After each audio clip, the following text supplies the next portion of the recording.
Բախումների չի տանում այն ղեկավարը, որը կարող է լավ բանակցել։ Ավան վարչական շրջանում մեր ձևով շարժման գրասենյակների բացմանը հայտարարել է շարժման համակարգող Նարեկ Կարապետյանը, անդրադառնալով Հայաստանի առջև ծառացած անվտանգային խնդիրներին։ Մենք ունենք երկրի ղեկավար, որը սխալների պատճառով բերել է բազմաթիվ բախումների։ Նա տեղեկացրել է, որ շուտով հանրությանն է ներկայացվելու իրենց անվտանգային տեսլականը։ Մեզ պետք է ղեկավար, որը մեզնից հեռու կտանի այս սարսափը եւ ամեն օր չենք բախվի Թումանյանական հայտնի Չարի վերջյան իրականությանը, ասել է Կարապետյանը եւ հիշեցրել Չարի վերջը։ Ամեն օր նոր վտանգ մեզ վախեցնում են, հեսա եթե սա չանենք, կսկսեն, նա չանենք, կսկսեն։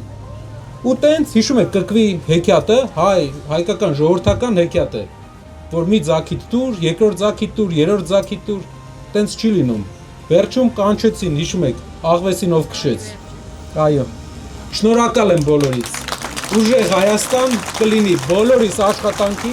ու պայքարի եւ համառության արդյունքում։ Մեր հայրենիքում 3 միլիոն մարդ է ապրում, բայց աշխատատեղ ունի 800,000-ը։ Խոսելով Սամվել Կարապետյանի տնտեսական ծրագրի 5 քայլերի մասին, ասել է շարժման համակարգող Նարեկ Կարապետյանը։ Մեր տնտեսական ծրագրի առաջին քայլը դա աշխատատեղեր ստեղծելն է եւ ոչ թե ամբողջությամբ գործազրկությունը հաղթելը, որը ռեալ կարճաժամկետ այդքան չէր, 300,000 նոր աշխատատեղ ստեղծել։ 3 միլիոն երկրում, որ 1 միլիոն մարդ աշխատի։ 5 տարվա ընթացքում այդ ցուցանիշին հասնելը մեծ հնարավորություն կա հասնելու եւ մենք առաջին քայլը դա կանենք։ Դա տարբեր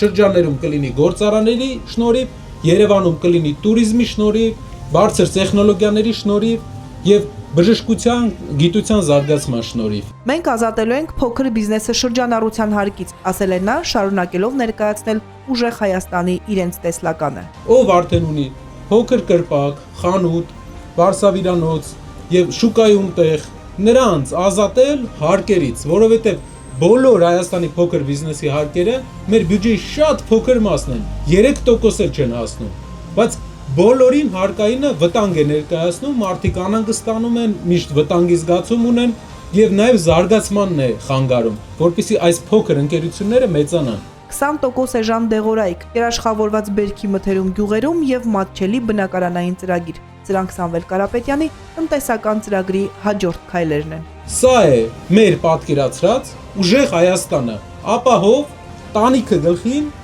արժանապատիվ եւ տնտեսական այս դժվարություններից զերծ։